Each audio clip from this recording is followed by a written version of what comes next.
Guys, kembali bersama saya Bang Bil. Kita saksikan pernyataan Bang Hasan Nasbi yang menarik tentang bagaimana kemudian Jokowi menjadikan ia sebagai sosok nomor satu di kantor komunikasi presiden yang ada di Republik Indonesia. Kita saksikan. Iya, kalau disederhanakan ya, itu kan kantor kita ini nanti tugasnya itu untuk menyampaikan progres pembangunan yang dilakukan oleh pemerintah ke masyarakat. Makanya dalam perpresnya tuh tugas utama itu mengkomunikasikan kebijakan strategis dan program prioritas presiden. Jadi ini kan kayak kantor kejurubicaraan lah. Kantor yang mengorkestrasi jurubicara yang menyampaikan berita baik kepada masyarakat. Pemerintah sudah mengerjakan ini loh. Progresnya sudah sekian persen loh. Pemerintah sudah melakukan ini di sekian tempat, sekian wilayah. Pemerintah melaksanakan program ini yang di cover misalnya sekian puluh juta orang. Ya, kantor kejurubicara itu kayak gitu. Jadi tugas utamanya menyampaikan berita baik kepada masyarakat tentang apa yang dilakukan oleh pemerintah. Oke, Gitu. tapi kalau PCO, KSP, staf sus ini apa bedanya? Tumpang tindih nggak sih, Bang? Sebenarnya enggak. Kalau dengan KSP itu ada hubungan sedikit, tapi hubungannya jadi begitu PCO ini berdiri, ada satu kedeputian di KSP yang hilang. Kedeputian 4, yang kedeputian diseminasi informasi. Nah, kedeputian itu aja yang hilang. Tapi kedeputian yang lain soal kedeputian 1, 2, 3, 5 itu tetap menjalankan fungsinya karena nggak ada irisannya dengan tugas-tugas dari PCO. Kalau staf khusus sebenarnya kalau yang beririsan dengan juru bicara aja. Staf khusus bidang komunikasi aja. Juru bicara dan itu nanti kan juru bicara presiden akan ditaruh di kantor ini. Presiden nanti akan menunjuk juru bicara spesifik. Bisa 1, bisa 2, bisa 3, bisa lebih. Tapi nanti itu akan ditaruh di kantor komunikasi kepresidenan. Jadi kepala kantor ini membawahi 3 deputi. Plus membawahi juru bicara presiden. Jadi kira-kira begitu. Jadi nggak tumpang tindih kok.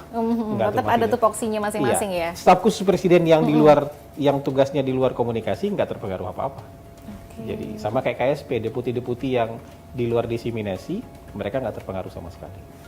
Gitu. Jadi nggak akan tumpang tindih begitu ya Insya secara Allah nggak kerjaannya ya. Insya Allah nggak tumpang tindih. Terus dari PCO sendiri ini gimana sih untuk menangani disinformasi atau hoax yang mungkin menyasar kebijakan pemerintah? Pastinya kan banyak ya di luaran ini tuh di media sosial. Wah, ini ramai banget nih tentang hoax-hoax. Terus gimana nih cara mengedukasi masyarakat? Yang pertama memang itu jadi KPI kita, salah satu KPI kita. Makanya kita rumuskan itu dengan istilah DFK. DFK. Jadi yang salah satu KPI yang mau kita capai itu adalah meminimalisir DFK. Kalau perlu sampai ke titik nol. Apa itu DFK? DFK itu disinformasi, fitnah, kebencian. Nah, karena kita yang negatif-negatif. Iya, kita yakin bukan kritik yang merusak bangsa. Yang menghambat kemajuan itu bukan kritik, tapi DFK ini. Disinformasi, fitnah, kebencian. Dan orang tiba-tiba bilang, wah kalau begitu kita akan dibungkam. Oh enggak, pemerintah nggak akan membungkam siapa-siapa karena kebebasan berbicara itu bagian dari hak asasi manusia, bagian dari demokrasi. Tapi kalau fitnah nggak bisa bilang itu bagian dari kebebasan berbicara dong. Kalau mengutarakan kebencian itu nggak bisa ngaku bagian dari kebebasan bicara dong. Disinformasi itu bukan bagian dari kebebasan berbicara. Kita pengen nanti kebebasan bicara itu kita bisa konsensus. Kebebasan bicara itu sesuatu yang bertanggung jawab. Kalau DFK ya harus diperangi. Jadi selain kita menyampaikan kabar baik nanti salah satu KPI dari kantor ini adalah memerangi DFK, disinformasi, fitnah, kebencian. Bagaimana membedakannya? Membedakannya gampang kok. Membedakan DFK dengan kritik itu semudah membedakan makanan Padang dengan salad. Oke. Itu sangat jelas sekali Sangat jelas bedanya gitu loh. Nah, tinggal yang susah tuh memilihnya. Iya kan? Mau yang mana nih? Mau yang mana nih? Karena DFK ini kadang-kadang enak nih. Enak, terus kemudian membuat adrenalin kita naik. membuat ya kalau ada orang yang unek-uneknya banyak, dia ingin melampiaskan kemarahan, DFK ini enak banget nih, santapan lezat banget. Tapi kalau kritik itu belum tentu enak.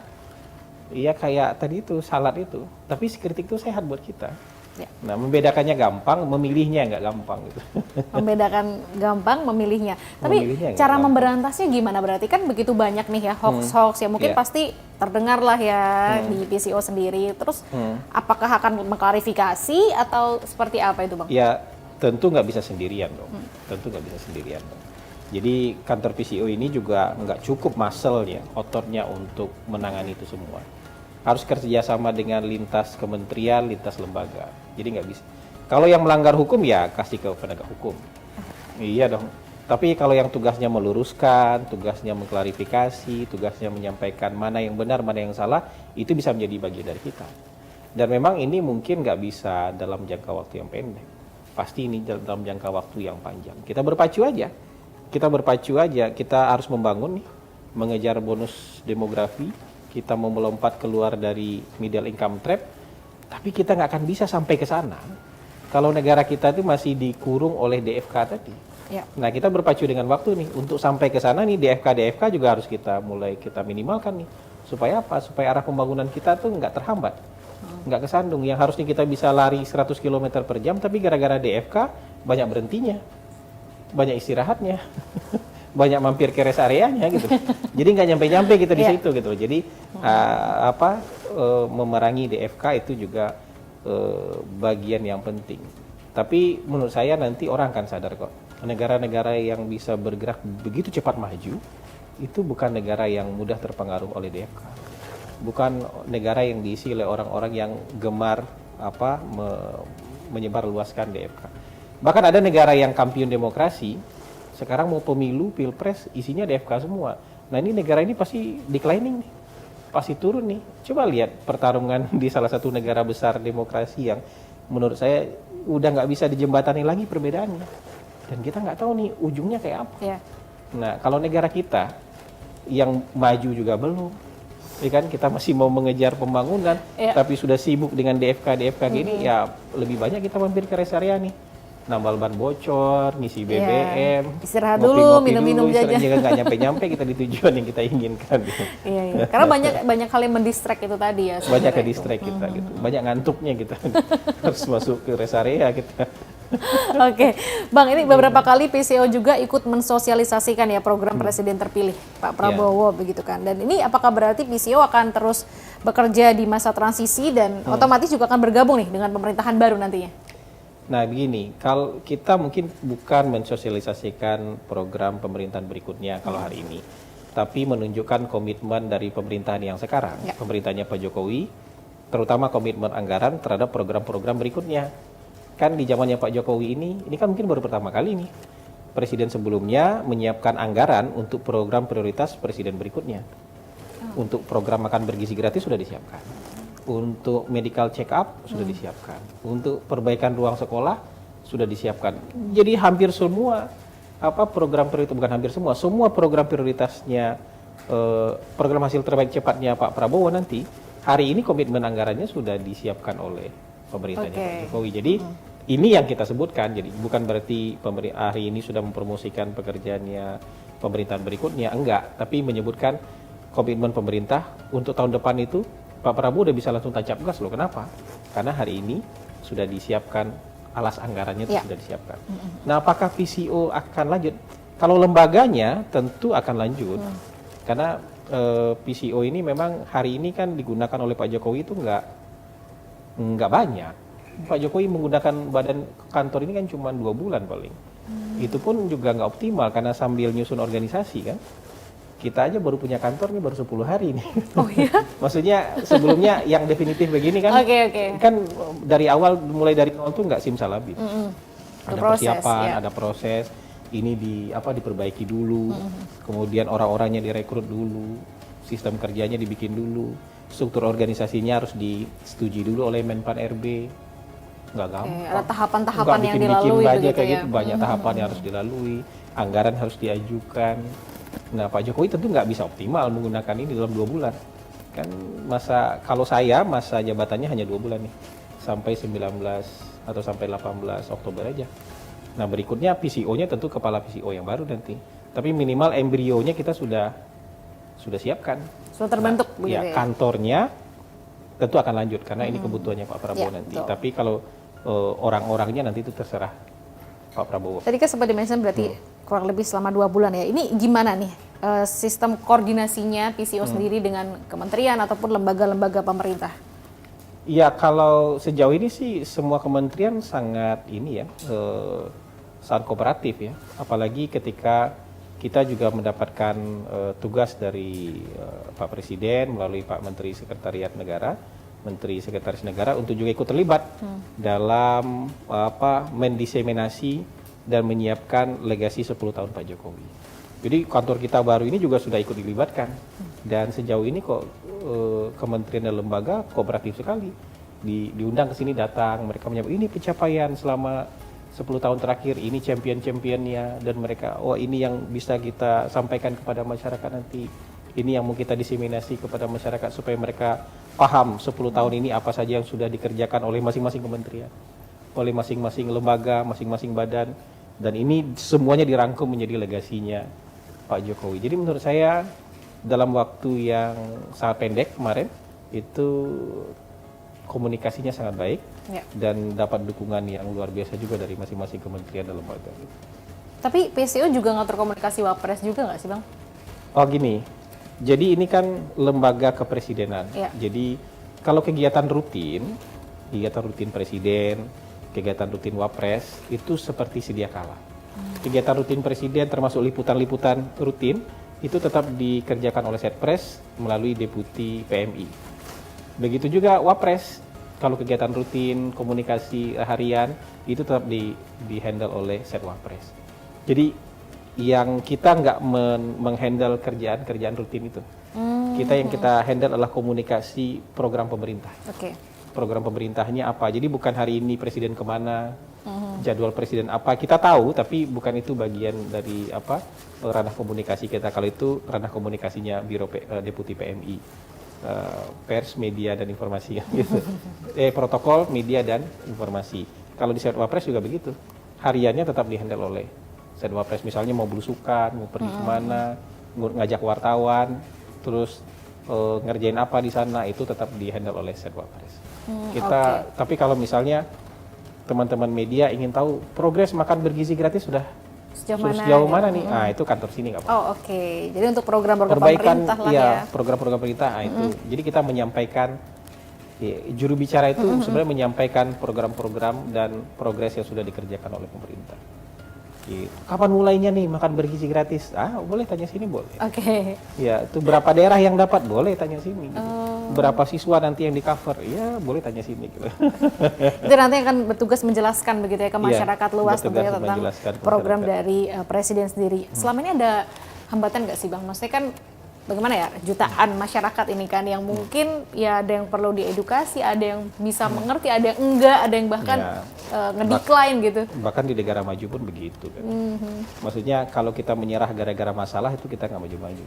Masalah pasti ada, orang yang salah paham pasti ada, orang yang nyinyir dan negatif pasti ada. Tapi kalau kita mundur gara-gara keadaannya kayak gitu ya kita nggak bisa maju.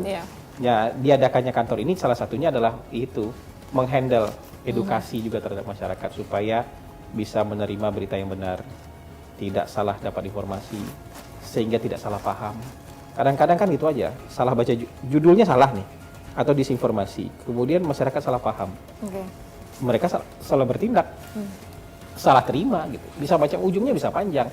Yang kadang-kadang kita lupa itu efek multiplier efeknya ke belakang. Kan ini kan cuma salah judul, kalau gitu kami minta maaf aja. Iya, kadang-kadang cuma salah judul, tapi efeknya kadang-kadang sudah kemana-mana. Itu dia, kadang orang nggak berpikir efeknya ya. Efeknya, iya ini kan cuma salah ngomong. Iya mungkin cuma salah ngomong, tapi efeknya sudah dihitung belum seberapa jauh. Nah, tinggal minta maaf aja. Kadang-kadang kita kan memudahkan itu. Lebih baik minta maaf daripada minta izin kan.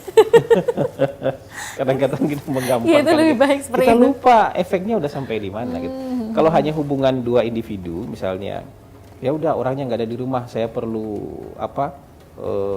perlu minjam pulpen atau minjam laptop, itu minta maaf nggak apa-apa. Tapi urusan bank berbangsa dan bernegara kemudian disampaikan informasinya nggak tepat, ketika sudah minta maaf mungkin orang-orang yang sudah marah itu sudah nggak bisa sudah nggak bisa dijelasin lagi gitu. Betul. Sudah nggak bisa diklarifikasi lagi ke mereka gitu, karena sudah saking banyaknya orang yang marah kan gitu.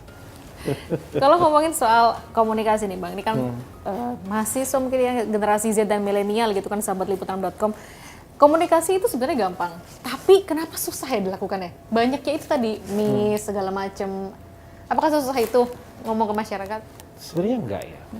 Cuman kadang-kadang ada yang ditanya yang baru rencana atau baru isu, atau kita belum firm, itu ditanya, ya itu susah jawabnya. Kayak sekarang misalnya ditanya, siapa-siapa saja yang sudah hampir pasti jadi menteri.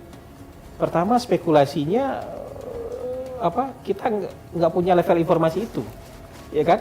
Yang kedua itu mungkin masih digodok oleh presiden elect, oleh presiden terpilih, dan kita pasti nggak punya itu. Benar nggak ini yang mau jadi menteri? Ya saya nggak bisa jawab. Jadi kita nggak semuanya juga kita bisa jawab, apalagi belum final. Kalau sudah final kita bisa jawab, oh ternyata ini yang jadi menteri, ini yang jadi menteri, ini nggak apa-apa. Atau ada yang baru rencana bahkan dibahas aja belum, kadang-kadang baru kepikiran aja ngomong, terus kita diminta tanggapannya soal ini, ya itu kan bikin repot gitu loh. Padahal itu bisa jadi nanti setelah dibahas malah berubah. Dan itu membuktikan berarti masyarakat ini mendengar, bahkan berita yang belum fix aja mendengar, berarti secepat itu loh ya komunikasi. Iya kadang-kadang seperti itu, jadi kadang-kadang ada rumor aja terus kemudian diverifikasi ke kita. Diverifikasi kita itu kan, jadi sekarang ada gugatan itu di pengadilan yang menggugat, ada beberapa tokoh menggugat Presiden Jokowi. Terus tiba-tiba ditanya, kira-kira Presiden Jokowi akan hadir apa enggak? Oh, oke. Apa sikapnya? Kita kan belum tahu, itu masih panjang gitu. Kayak gitu-gitu tuh masih panjang. Gitu. Jadi buat saya belum bisa jawab yang kayak gitu-gitu. Kadang-kadang kita apalagi itu bukan program pemerintah gitu. Kalau program pemerintah di sini gudang informasinya. Kita bisa cari, tapi banyak yang ditanya-tanya tuh kadang-kadang nggak berhubungan dengan program pemerintah. Yang nggak sesuai ditanya, semuanya tanya aja. Kemarin waktu Sri Paus datang, itu media asing tuh ada yang nanya gini, apa komentar istana soal keberatan tokoh Papua? Karena dua anak kecil yang menyambut Sri Paus itu bukan orang Papua, tapi menggunakan baju adat Papua. Oke, sampai segitunya ditanya juga ya? Terus saya bilang, loh apa salahnya pakai baju?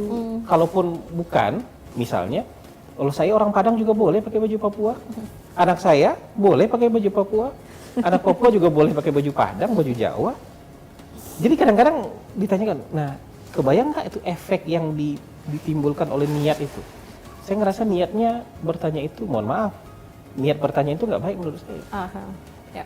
Mengadu etnis, mengadu nomor, dan itu juga dikerjakan oleh media, dan itu medianya media terkenal, media besar dari luar negeri. Jadi yang malah digoreng gitu ya Malah jadinya. malah mau menggoreng kayak gitu-gitu. Oke, Bang, menurut Abang nih, melihat pola komunikasi Pak Jokowi dan juga Pak Prabowo itu apa sih yang ngebedain keduanya? Kalau dalam prakteknya sebagai presiden nanti walau alam ya, kita kan nggak tahu. Tapi ya kalau masing-masing orang kan punya style yang berbeda. Cuman dulu saya pikir kan Pak Prabowo serius-serius sekali jadi orang ya, tapi terakhir-terakhir ini sudah banyak bercanda ini. Pidatonya juga sudah banyak bercanda, Pak Jokowi juga kan kalau pidato banyak humornya, banyak jokesnya. Pak Prabowo ternyata juga humor dan jokesnya banyak. Tapi kalau yang saya lihat, kalau Pak Jokowi kan sering bicara yang detail soal pembangunan, soal ekonomi apa segala macam. Pak Prabowo lebih makro dan membuat kita menyamakan cara berpikir kita sebagai sebuah bangsa, menyamakan cara berpikir kita untuk mencapai target kemajuan, menyamakan cara berpikir kita supaya kita bangga sebagai bangsa Indonesia, meyakinkan kita bisa kok melakukan ini, ayo kita sama-sama, ya kayak gitu-gitu. Sejauh ini kan itu yang kita lihat ininya. Tapi ke depan kita nggak tahu nih. Setelah jadi presiden, Pak Prabowo bisa aja bicara soal teknis, soal mikro, soal ekonomi, bisa saja begitu. Iya, oke. Karena kita juga nggak tahu ya nanti seperti apa nanti begitu seperti kan. apa kan gitu. Nah, Sebelumnya kan abang tuh terkenal punya hubungan yang dekat banget ya sama Pak Jokowi. Ini awal kenalnya tuh gimana sih? Boleh spill nggak? Ini tafsiran orang kali, dekat banget itu. Nanti kita ngerasa GR-GR aja Waduh. ngaku-ngaku. Terus Pak Jokowi enggak kok. Gitu. Ya kenal cukup lama. Dengan Pak Jokowi kan kenal cukup lama. Saya kenal Pak Jokowi akhir 2011. Jadi sekarang kan sudah 13 tahun. Dan hubungan itu tidak pernah putus. Dan saya selalu membantu beliau di setiap kontestasi sejak 2012. Jadi Pilkada DKI, 2014 Pilpres, 2019 Pilpres, 2024 juga ada Pak Jokowi di situ kan. Ada di barisan itu juga kan. Jadi bersama-sama beliau sudah 13 tahun. Jadi menurut saya ya beliau orang yang ingat dengan orang-orang yang selalu bersama beliau. Jadi tidak gampang lupa, ya. Kecuali orang tuh memilih jalan yang berbeda.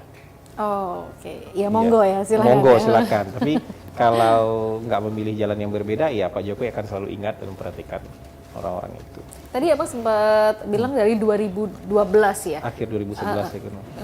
Terus waktu itu apa sih yang bikin abang tuh yakin kalau akhirnya di 2012 akhirnya Pak Jokowi ini bakal menang nih gitu pilkada di Jakarta? Sebenarnya waktu awal-awal itu bukan yakin Pak Jokowi akan menang, tapi waktu itu kan kita punya hasil riset bahwa secara kapabilitas menurut para pakar ada 160 pakar waktu itu yang kita suruh kasih skor yang mendapatkan skor tertinggi untuk bisa mengubah Jakarta itu Pak Jokowi. Wow. Ini kan keyakinan soal kapasitas dan kemampuan, bukan soal elektabilitas nih. Kalau elektabilitas kan mungkin waktu itu orang nggak kenal sama Pak Jokowi, kita lempar survei juga Pak Jokowi mungkin 5%, 6% waktu itu. Tapi waktu itu kita yakin bahwa kalau mau berubah, Jakarta mau berubah, ya kita harus cari orang yang dianggap oleh para ahli paling mampu untuk mengubahnya. Jadi Pak Jokowi harus kita bujuk dong untuk mau jadi gubernur Jakarta. Karena gimana pun beliau masih wali kota waktu itu. Masih punya jabatan, disuruh gambling di Jakarta itu kan nggak mudah gitu loh. Nah, dan itu kan nggak mudah. Dan akhirnya kan banyak tokoh yang akhirnya membujuk beliau untuk mau ke Jakarta gitu. Jadi apakah sudah yakin waktu itu Pak Jokowi bisa menang? Belum yakin. Tapi semangatnya waktu itu ya kalau Jakarta ingin berubah ya kita cari orang yang paling mampu mengubahnya. Versi siapa? Ini versi para expert. Karena waktu itu ada 160 expert yang kasih penilaian dan Pak Jokowi dapat nilai paling tinggi sebagai orang yang paling mampu untuk mengubah Jakarta. Kalau surveinya walau alam pasti surveinya masih kecil waktu itu. Nah, yang penting ada niat dulu. Iya, betul. Dan alhamdulillah akhirnya waktu itu survei ahlinya mengatakan Pak Jokowi paling mampu. Ketika sudah di pilkada, akhirnya masyarakat DKI memilih Pak Jokowi gitu. Jadi keyakinan itu bukan datang di awal, keyakinan itu sudah di akhir-akhir datangnya. Justru malah di akhir-akhir ya. Keyakinan bakal menang itu pas sudah mau akhir-akhir, karena itu pun 2 putaran kan. Iya. 2 putaran itu nggak gampang itu. Pilkada DKI zamannya Pak Jokowi itu 2 putaran. Oke, terus kalau kita flashback sedikit ya, abang ini juga dikenal sebagai inisiator berdirinya teman Ahok. Bahkan sampai katanya merogoh kocek sendiri, Ya. benarkah? Iya. Terus sampai sekarang masih komunikasi baik dengan Pak Ahok? Hubungan saya sangat baik dengan Pak Ahok. Sampai waktu beliau di tahanan pun saya berapa kali datang. Bahkan beliau ulang tahun di tahanan pun juga saya dari Lampung tentu naik mobil untuk bisa ngejar momen supaya bisa ngucapin selamat ulang tahun di tahanan ke Pak Ahok. Terus ya setelah beliau keluar dari tahanan pun masih berhubungan baik. Saya sempat silaturahmi ke beliau sehari sebelum diangkat jadi Komut Pertamina waktu itu. Dan waktu ada suatu tragedi di keluarga saya, anak saya mengalami terbakar. Pak Ahok yang membantu untuk bisa dapatkan fasilitas perawatan di rumah sakit pusat Pertamina. Jadi hubungan sangat baik lah. Iya, mungkin politik ya kita nggak banyak lagi ngomong politik, tapi urusan-urusan personal hubungannya tetap baik. Hubungan pertemanan pun masih Pertemanan juga. tetap baik. Dan dia terakhir itu beliau bantu, beliau kirim ajudan-ajudannya untuk ngurus ruangan buat bisa tampung anak saya di rumah sakit Pertamina. Dan itu di zaman COVID nggak gampang dapat ruang rumah sakit waktu itu untuk perawatan, apalagi perawatan luka bakar. Dan luka bakarnya kan banyak, nggak cuma di telapak tangan, luka bakarnya hampir. Aduh, kok bisa bang? Iya, gara-gara itu disinfektan tuh kan mengandung alkohol. Jadi anak kecil kan main-main itu Iya, kena iya, api dia kebakar. Aduh. Jadi dan itu Pak Ahok yang bantu untuk dapat fasilitas di rumah sakit dan memang ada instalasi khusus untuk luka bakar di rumah sakit pusat Pertamina. Kalau nggak ada beliau ya saya nggak tahu tuh mau bawa kemana waktu itu karena dalam keadaan panik kan. Iya, darurat juga Darurat begitu juga, ya. gitu. Jadi ya itu kebaikan beliau loh.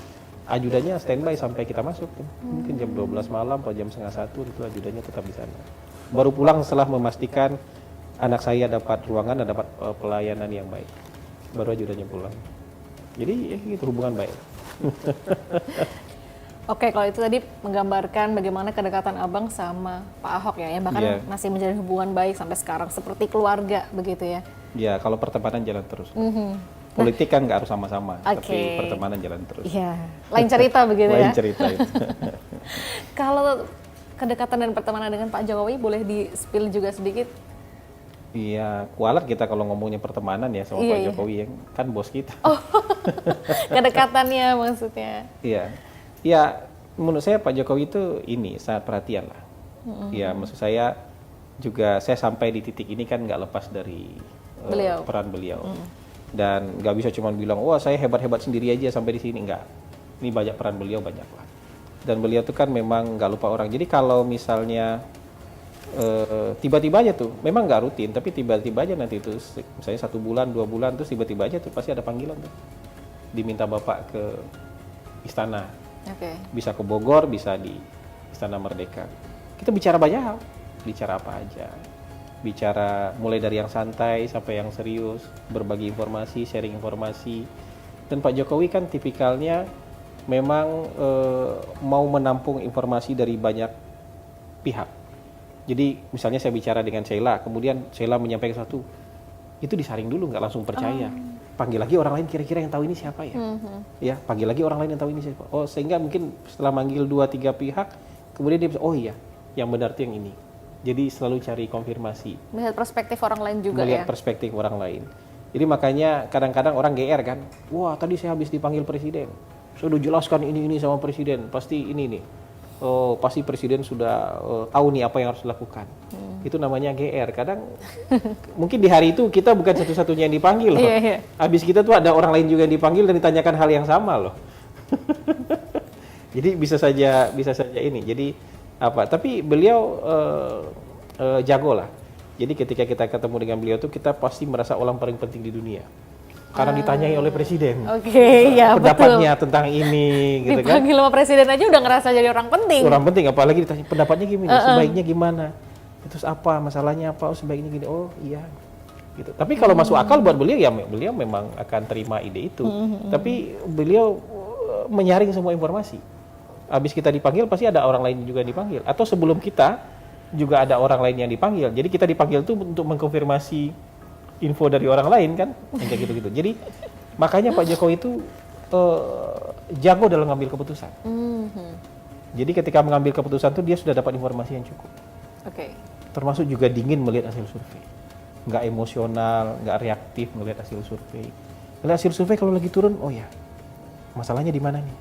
Apa yang harus dilakukan? Kalau orang lain, banyak nih orang-orang politik lain melihat hasil survei kalau turun, marah-marah ini salah nih survei, gitu. Bisa begitu dong. Tapi Pak Jokowi enggak, dia resapi itu angka, dia lihat apa yang kurang kita lakukan, apa yang kita harus lakukan untuk supaya kepercayaan masyarakat balik lagi. Jadi enggak reaktif dan enggak emosional ngelihat data-data. Kalau turun ya turun, kalau lagi naik enggak langsung GR juga. Oh ini gara-gara apa? Kalau naik itu kok gara-gara apa? Dicari tahu. Oh berarti masyarakat senang dengan ini, atau masyarakat bahagia dengan yang ini. Oh ya oke, teruskan ini. Bisa begitu. Jadi dingin. Jadi cara mengambil keputusannya menurut saya itu bisa lebih banyak yang tepat daripada yang kurang tepat gara-gara dingin, melihat datanya dengan dingin, tidak reaktif. Informasinya nggak cuma ada satu orang kemudian bersikap reaktif. Kan bisa saja Sheila karena dekat misalnya tiba-tiba bilang, "Pak, ini begini-begini," terus saya reaktif. "Oh ya, langsung." Oh, oke. "Ini saya dapat informasi ini, kamu langsung ini." Enggak, tahan dulu. Resapi dulu informasinya, nanti panggil lagi orang lain. Tanya benar nggak kayak gini. Jadi view-nya ada second opinion, ada the third opinion, mungkin fourth opinion gitu. Sehingga bisa mengambil keputusan dengan jauh lebih jernih. gitu. Oke, seperti itu ya beliau orangnya ya. Tapi juga terkenal kan legowo, terus abis itu ngomong tuh kadang singkat-singkat yang kadang masyarakat tuh kayak kurang ngomong gitu. Itu apakah juga tugas PCO juga nih untuk mentransferkan ke masyarakat tuh apa yang sebenarnya komunikasi bukan Pak Jokowi? itu. Kalau omongan presiden kan sudah yang ultimate ya. Kita nggak bisa lagi koreksi, itu sudah ultimate gitu. Jadi kalau kita sih lebih ke program tadi aja. Tugas kita lebih ke menyampaikan progres dari program. Memang kadang-kadang ada kalau ditugaskan untuk menanggapi hal-hal yang tidak berhubungan dengan program, tapi itu penugasan lah. Itu Termasuk memberantas hoax-hoax ya tadi itu memberantas ya, hoax yang tadi itu, dibahas itu ya ke tuh depannya. itu penugasan itu. Oke. Ini kan tadi sempat yang pas pertama kali aku bilang, pertama kali ingat abang tuh kan di beberapa media sosial ya. Ini orang kayak expect banget nih ya gitu, jago di komunikasi. Emang dulu lulusannya apa sih Bang kalau boleh tahu Bang? Nah itu kita nggak pernah kuliah komunikasi. Enggak, ini tapi itu persepsi orang ya. Karena saya merasa saya nggak punya expertise terus terang saya nggak punya expertise di dalam bidang komunikasi sebenarnya. Oh, okay. Karena pendidikannya ilmu politik, kuliahnya ilmu politik. Kalaupun ada yang berurusan dengan komunikasi ya, saya pernah jadi wartawan memang. Ya. Wartawan 1 tahun lah, nggak lama, junior pula waktu itu kan, wartawan junior, belum yang sampai di level yang, kalau ada pengalaman sedikit ada, tapi sampai di level expert nggak, gitu. Kalau untuk misalnya punya strategi komunikasi, pasti saya dibantu orang lah, dibantu oleh orang-orang yang jauh lebih punya skill. Yang saya itu soal wisdomnya aja, apa yang harus kita lakukan, mana yang harus kita ambil, mana yang harus kita pilih. Harus berhikmat. Wah, kalau yang lain-lainnya itu kan ada expert yang bisa bantu. Okay. Ini kalau saya tuh lebih ke manajerial. Kalau manajerial, ya kan manajerial bukan hal yang asing buat saya. Kan saya pimpin perusahaan 14 tahun. Jadi soal manajerial lumayan khatam gitu. Kalau soal politik, seumur-umur hidup saya dalam soal politik. Tapi yang lain-lainnya, soal komunikasi, soal strategi, soal diseminasi, saya harus dibantu oleh expert. Okay. Kalau soal bicara-bicara begini ya karena sudah terbiasa aja. Ya karena dulu kan jadi trainer kan. Di HMI saya jadi trainer. Okay. Jadi lama saya jadi trainer. Jadi untuk bicara ya insya Allah sih nggak gagap lah. Gitu. Kadang-kadang hilang juga pikiran tapi sebagian besar nggak gagap. Tapi katanya Bang juga penulis buku ya? Dia bukan penulis buku sebenarnya. Jadi itu skripsi. Oke. Jadi kita penulis skripsi sebenarnya, bukan penulis buku. Kita bikin skripsi, kemudian skripsinya dijadikan buku oleh sebuah yayasan. Katanya, oh ini karena ini jarang tulisan kayak gini, dan jarang ada orang yang mau meneliti detail soal ini, kemudian mereka minta naskahnya untuk dijadikan buku. Jadi bukan penulis buku lah. Tapi kalau boleh tahu tentang apa itu Bang? Tentang Tan Malaka. Sih. Ya emang topik yang jarang Bagus. waktu itu, jarang orang yang menulis soal itu, apalagi yang nulis soal yang levelnya itu. Jadi di politik itu ada yang orang komparatif politik. Jadi dia membandingkan antara politik Indonesia dengan politik negara lain. Ada yang studi politik Indonesia. Tapi biasanya tuh dia menulis soal sistem politik. Sistem politik di Indonesia. Nah, yang menulis soal pemikiran politik hampir nggak ada di level skripsi. Nah, saya tuh ngambil tema itu pemikiran politik. Jadi political thought. Jadi political thinking. Nah, itu jarang yang mau menulis itu di level skripsi. Kalau di tesis, di disertasi banyak. Tapi di level skripsi, karena itu rumit, kita harus baca buku semua gitu. Kayak Tan Malaka tuh menulis lebih dari 20 buku, mungkin brosur dan artikel, kalau total mungkin 40-an mungkin. Harus kita baca semua. Dan kita carikan benang merahnya. Dia bicara soal apa? Ya, dirangkum dan rangkum menjadi sebuah pemikiran soal negara. Jadi kalau itu kan kata teman-teman saya, lu cari-cari kerjaan lu gitu. bikin skripsi soal itu cari-cari kerjaan katanya. Lebih baik faktor-faktor aja. Biasanya kan judul skripsi itu faktor-faktor penyebab ini gitu. Faktor-faktor penyebab misalnya runtuhnya rezim apa di negara mana gitu. Faktor-faktor aja semua kualitatif gitu. Kalau pemikiran kan harus baca semua bukunya. Tapi berarti dari dulu emang udah tertarik sama dunia politik dong ya? Abang kan kuliahnya kuliah politik. Iya, pernah bercita-cita yang lain nggak sih? Atau selain di dunia politik gitu? Nah, justru sebenarnya politik itu bukan bagian dari cita-cita, itu bagian dari gaya hidup aja.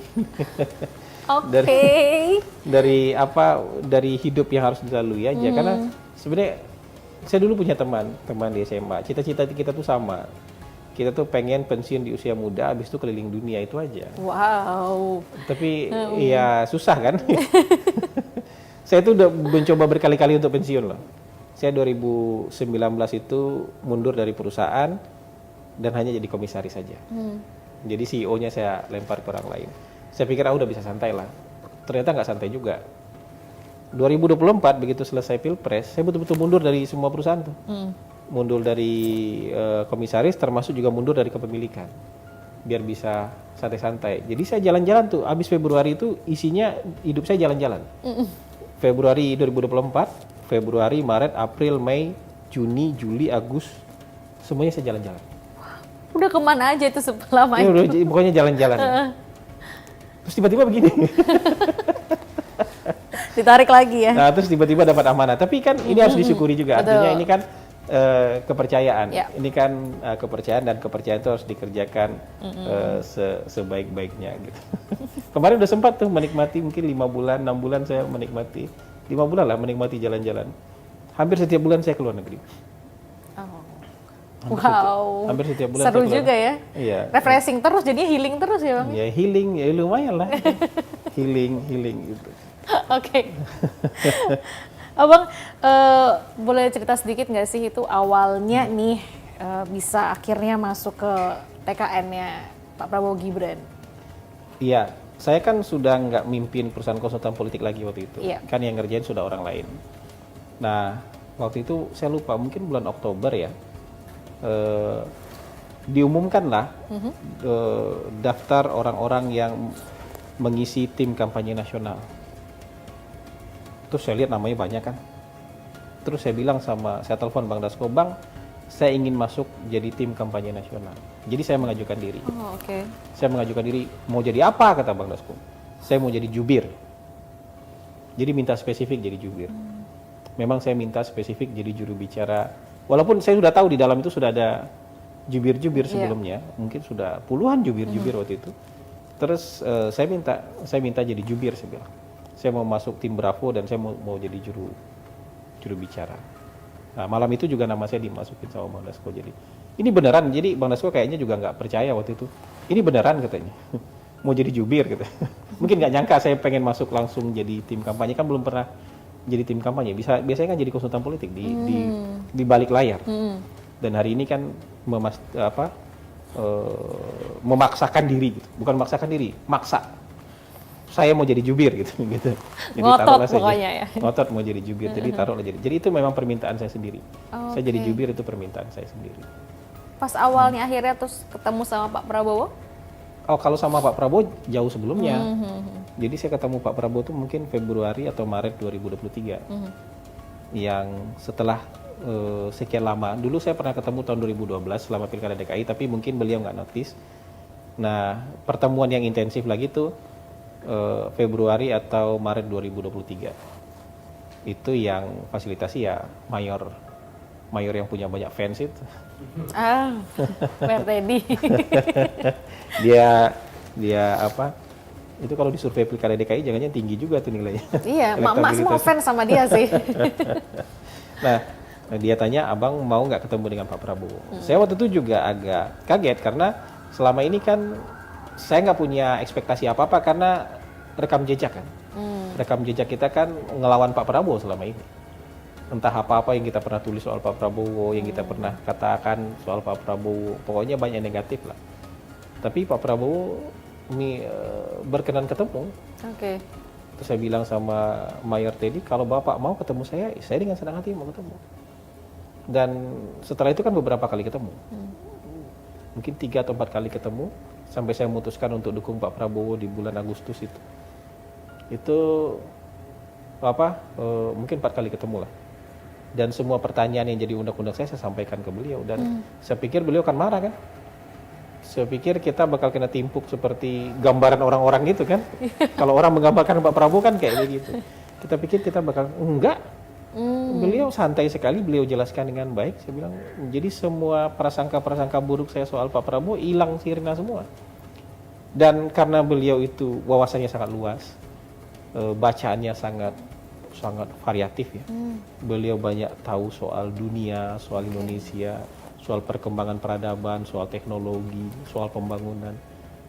Ya saya pikir, ya kayaknya ini yang cocok nih untuk didukung. Ya, ini walaupun saya sudah tahu nih dia akan jadi pemenang Pilpres itu Januari 2023 dari survei kita udah tahu. Oh. Oke. Karena setiap head to head dia selalu menang. Kalau 3 nama dia nomor 2, tapi begitu diadu head to head dia selalu menang. Head to head sama Ganjar maupun head to head sama Mas Anies, Pak Prabowo selalu menang. Jadi saya bilang sama anak kantor, ini pasti akan jadi pemenang nanti. Saya nggak tahu mau 1 putaran 2 putaran itu urusan lain, tapi kalau ini dia Sudah yakin begitu ya Bang? waktu itu kita udah membaca survei kayak gitu. Tapi itu kan hanya kita simpan dalam hati kan? Iya. Kita simpan dalam hati. Kita nggak punya ekspektasi ketemu dengan Pak Prabowo waktu itu. Karena kita tahu diri lah, kita pernah entah apa-apa yang pernah kita omongin soal Pak Prabowo waktu itu kan. Jadi kita tahu diri lah. Tapi ternyata belum nggak ada tuh. Nggak ada tuh menyisakan sedikit aja soal sakit hati apa segala macam, enggak. Semua dirangkul aja sama dia dan melupakanlah kalau mau maju yang lalu udah biar kita mau lihat ke depan. Cut off yang lalu kita cut off, kita lihat yang ke depan. Buat saya itu sebuah jiwa yang besar yang habis itu buat saya ya sudahlah menetapkan diri buat ini. Tapi waktu itu juga nggak ada ekspektasi sebenarnya bakal jadi tim kampanye segala macam. Oke. Itu jauh sebelum itu berarti jauh ya? sebelum itu, kan Agustus. Begitu keluar tim kampanye terus agak miris juga nama kita nggak ada nih. Akhirnya saya telepon, saya mau jadi jubir. Dari gitu. situ ya. Jadi maksa jadi jubir tuh maksa ceritanya. Dan akhirnya udah jadi jubir nih. Oke. Oh ya, pas tadi kan juga Abang tuh sempat cerita jalan-jalan nih setiap bulan pasti keluar negeri gitu kan kemarin beberapa bulan tadi yang di-mention ini. Tapi kalau pulang kampung sempat nggak? Saya masih kalau sebelum ini, sebelum 2024 tuh saya paling sedikit 2 kali setahun pulang kampung. Di mana sih kampungnya? Kalau saya kan besar di Bukit Tinggi. Bukit Tinggi. Tapi kampung orang tua kan di Sijunjung.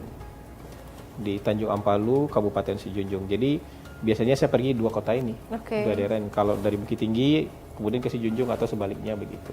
Tapi tahun 2024 ini baru sekali pulang. Habis Lebaran saya pulang 3 hari ya.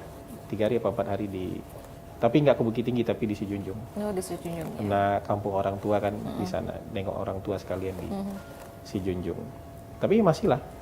Nggak tahu nih tahun ini bisa 2 kali pulang apa nggak. Tapi sebelumnya paling sedikit 2 kali setahun pulang kampung. Tapi kalau makan nasi Padang sering kan? Pasti.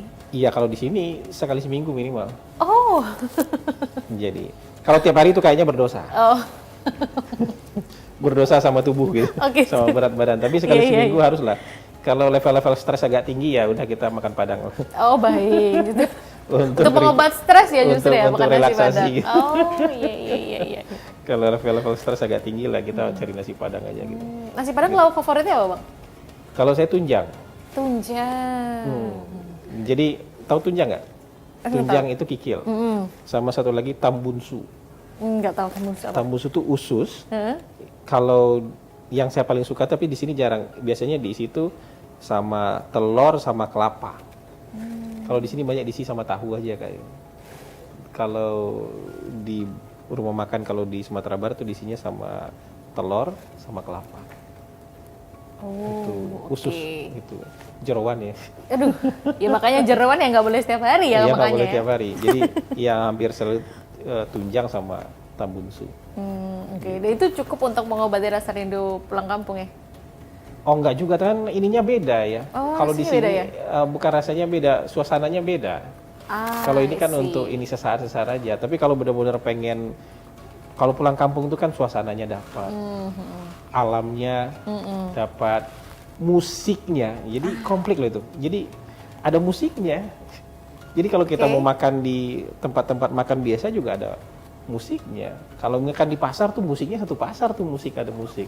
Oh iya. Kalau di pasar atas tuh tiap toko biasanya ada musiknya. Di warung Padang, di warung bukan warung Padang, di tempat makan juga ada musik. Dan itu musiknya musik Minang, lagu-lagu Minang semua. Jadi feel-nya kalau sini cuma sekedar makan aja untuk relaksasi, makan enak lah. Tapi kalau mau merasakan feel suasana kampung ya kita harus pulang. Oke. Kalau suasana kampung tuh begitu udah mendarat di bandara tuh udah berasa tuh. Itu pasti saya mampir masih di bandara tuh saya pasti selalu mampir tuh. Mampir tuh kalau kita arah keluar sebelah kanan tuh ada orang jual lontong Padang. Pasti nyicip lontong Padang itu dulu. Kalau turun di Mampir bandara. di situ dulu Mampir ya di situ berarti dulu. ya. Oke. Tapi kalau boleh tahu Bang Hasan ini hobinya apa sih? Nah itulah susahnya ini. Masih sempat ngejalanin hobinya nggak di tengah kesibukan ini? Nggak punya hobi. Waduh. Jadi waktu saya tes psikologi itu, jadi hobi, interest, sama pekerjaan sama semua. Jangan-jangan hobinya kerja lagi Bang? Enggak. Jadi hobinya politik, interestnya politik, pekerjaannya politik. Wow. Nah, saya itu sebenarnya orang yang lebih suka menyendiri. Introvert. Nah, itulah. Jadi kalau habis begini itu saya tuh exhausted tuh, lelah tuh. Oh, Habis energinya ketemu terkuras ya. wartawan segala macam tuh lelah tuh. Habis ngisi seminar misalnya tuh lelah tuh. Kalau kata Gen Z, social battery-nya habis. Habisnya harus recharge kan? Iya. Recharge-nya biasanya nyendiri di kamar. Jadi mutar nonton Netflix kayak gitu tuh. Atau hiking berdua sama istri cari tempat sepi. Jadi kalau ada curugnya rame itu saya nggak mampir situ. Cari lagi naik ke atas, cari curug yang sepi. Terkuras ya kalau misalnya banyak orang ya justru ya. Gimana ya? Itu sebenarnya tanpa disadari aja. Jadi sadarnya kan setelah ada orang yang nyampaikan kayak gitu. Kenapa misalnya weekend? Tanya kalau weekend di mana? Sebagian besar, enggak selalu, tapi sebagian besar weekend ya di rumah, di kamar. Me time aja ya berarti ya. Ya me time aja. Kalau nggak bersama keluarga. Kalau pergi juga sama keluarga. Jadi misalnya nongkrong itu susah tuh. Hampir nggak pernah nongkrong. Nongkrong di mana tuh? Tongkrongannya di mana? Saya nggak punya tempat tongkrongan. Biasa ngopi di mana nggak punya. Saya suka ngopi tapi biasa ngopi di mananya nggak ada tempat yang spesifik. Terus ngopinya di mana? Di rumah. Di rumah aja.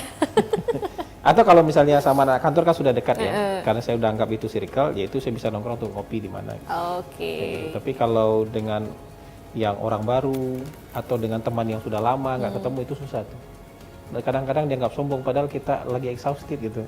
Oh baik. Termasuk juga balas WA. Nah ini lagi belajar nih sekarang balas WA yang agak banyak karena banyak wartawan WA kan. Mungkin masih banyak yang kecewa tuh wartawan itu lebih kepada exhausted nih. Kita lagi belajar. Oke, ternyata ini adalah fun fact ya dari Bang Hasan Hasbi loh. Ini baru tahu. Yang kita lihat ini public speakingnya begitu bagus gitu kan. Ternyata ada sisi introvertnya gitu ya, Sobat Liputan. Jadi lebih sering sendiri aja. Gitu. Oke. Waduh, ini Tadi ternyata tanya hobi baru susah tahu ya. tuh. Jadi malah nggak ada hobi. Hobi kerjaan sama tadi sempat di-spill Hobi, ya. interest sama kerjaan sama semua. Oke. Gitu. Jadi Senin sampai Jumat saya menekuni hobi. Ah iya, hobinya bekerja di dunia politik. Senin sampai Jumat saya menekuni hobi lah. Oke. Ya tapi dari obrolan ini asik sih, maksudnya nggak kelihatan kok introvertnya kok. Iya, kan sudah lama. Oh ini. iya. Sudah lama latihan ya. Oh baik. Terima kasih ya Sudah Bang lama ya. latihan. Sama-sama. Sudah banyak ngobrol, sudah tadi juga ngejelasin, menceritakan bagaimana